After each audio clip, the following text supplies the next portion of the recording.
میں تو قرآن مجید میں فرمایا گیا کہ مرد ہو یا عورت ہو اگر وہ نیک عمل کرے گا تو ہم اس کو بہترین زندگی عطا فرمائیں گے۔ اب یہ جو بہترین زندگی کا تصور ہے وہ ہم یہ سمجھتے ہیں کہ یہ جو بڑی بڑی بلڈنگیں جن کے پاس ہیں، پیٹرول پمپ جن کے ہیں، بیلنس جن کے پاس میں ہیں، بہت سارا پیسہ ہے جن کے پاس، جنہوں نے پراپرٹیاں بنا لی ہیں، جو حکومتیں کر رہے ہیں، جو ودھایک بن گئے، جو چیئرمین بن گئے، جو آگیوان ہو گئے، وہ لوگ بڑے مزے کی زندگی گزار رہے ہیں۔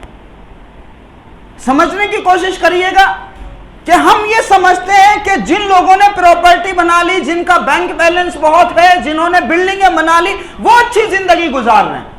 لیکن اللہ نے قرآن مجید میں فرمایا کہ نیک عمل کرو گے تو ہم تمہیں بہتر زندگی عطا کریں گے۔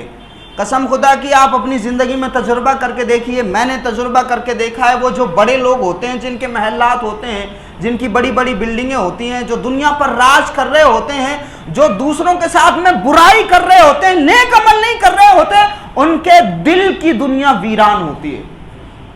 یعنی انسان کے لیے سب سے بڑا مسئلہ ہو گیا آج کے دور میں سکون کا۔ آج کے دور میں سکون کی تلاش کے لیے بندے کیا کرتے ہیں؟ جو غیر مسلم دنیا ہے یا مسلمانوں میں بھی جو لوگ دین سے دور ہو گئے ہیں، وہ سکون کے تلاش کے لیے کیا کرتے ہیں؟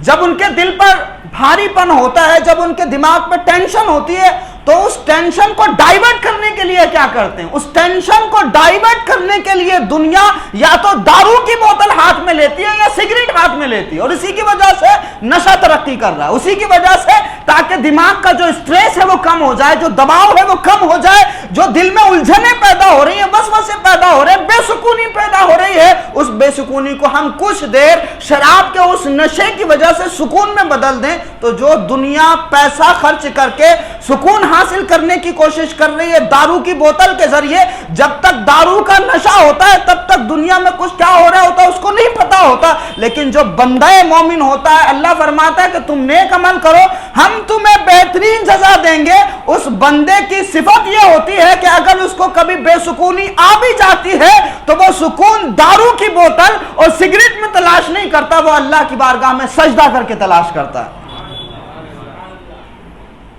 تو اللہ نے فرمایا تو کہ جو ذکر، جو اطمینان قلب ہے، جو دل کا سکون ہے، وہ تمہیں دارو میں نہیں ملے گا، جو دل کا سکون ہے وہ تمہیں گانجے میں نہیں ملے گا، دل کا سکون آپ کو چرس میں نہیں ملے گا، دل کا سکون آپ کو مسالے میں نہیں ملے گا، یہ دل اس مالک نے بنایا ہے۔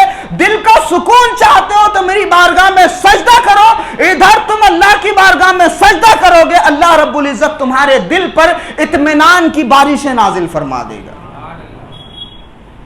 تو اس لیے قرآن مجید میں فرمایا کہ ہم تمہیں پلٹ کر کے شاندار زندگی عطا کریں گے۔ اور ایک مسلمان جو بظاہر پھٹے پرانے کپڑے پہنتا ہے، جو بظاہر پیون لگے کپڑے پہنتا ہے، جو بظاہر غریب دکھائی دیتا ہے، جو 400 روپیہ 500 روپیہ دن میں کماتا ہے، اس کا اپنا گھر کا خرچہ مشکل ہوتا ہے لیکن چہرے پر مسکراہٹ سجائے رہتا ہے، چہرے پر اس کی پریشانی کے آثار ظاہر نہیں ہوتے، 5 وقت کی نمازیں ان وقتوں میں ادا کرتا ہے جو نمازوں کا وقت ہے۔ ذرا پوچھنا اس کے دل سے پوچھنا کبھی کہ بھائی دنیا تو کمپٹیشن میں جا رہی ہے، دنیا گاڑیاں خرید رہی ہے، دنیا بینک بیلنس بنا رہی ہے، دنیا ترقیات کر رہی ہے، تجھے دنیا سے کوئی مطلب نہیں ہے؟ تو وہ غریب مسلمان جو اللہ کو یاد کرتا ہے وہ کہے گا نہیں بھائی، مجھے اس دنیا سے کوئی مطلب نہیں ہے، مجھے اللہ رب العزت نے 5 وقت کی نمازیں پڑھنے کا موقع عطا فرمایا ہے، 500 روپے کما کر میں اتنا خوش اور اتنا سکون میں ہوں جو 5 لاکھ روپے کما کر کے سکون میں نہیں ہوتا۔